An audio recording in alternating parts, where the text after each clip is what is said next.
La discrimination syndicale me concernant a commencé dès ma nomination le 11 mars 2020, où j'ai été directement attaqué par la direction dans la mesure où j'intervenais en posant des questions relevant des questions des salariés. J'ai été ensuite convoqué en entretien officieux où on m'a dit clairement que je n'avais pas choisi le bon syndicat. Ensuite, on m'a reproché des heures de délégation que j'avais pris alors que c'était dans mes droits. Et c'est parti crescendo lors de ces CSE extraordinaires, lors de la période du Covid.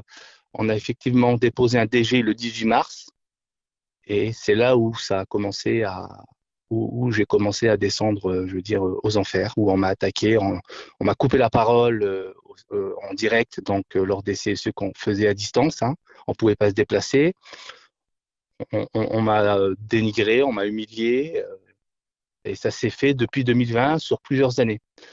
Le syndicat, grâce au syndicat de ST Kroll qui m'a toujours soutenu, a fait des courriers dans ce sens pour alerter la direction euh, sur le comportement qu'elle avait et la différence de traitement que je subissais. La direction a toujours nié les faits.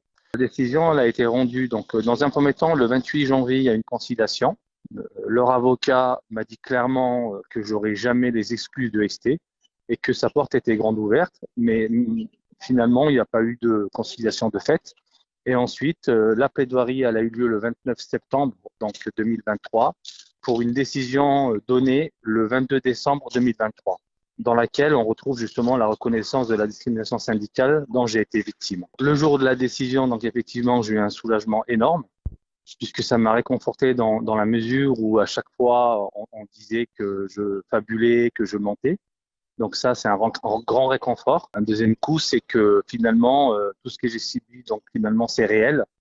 Et on a un petit coup de blues malheureusement qui revient. Voilà, un retour de bâton, on va dire.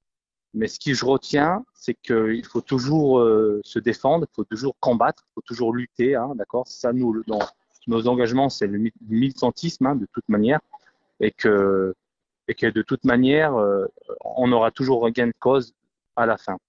Je tenais vraiment à remercier dans un premier temps le syndicat ST Kroll et ST Grenoble et l'UD aussi, 38, et Maître Fatima Tabouzi, qui est avocate au barreau de Lyon. J'ai deux messages. Le premier message, c'est pour les salariés qui sont en situation de discrimination et que la direction essaie de les culpabiliser en leur faisant croire que c'est de leur faute.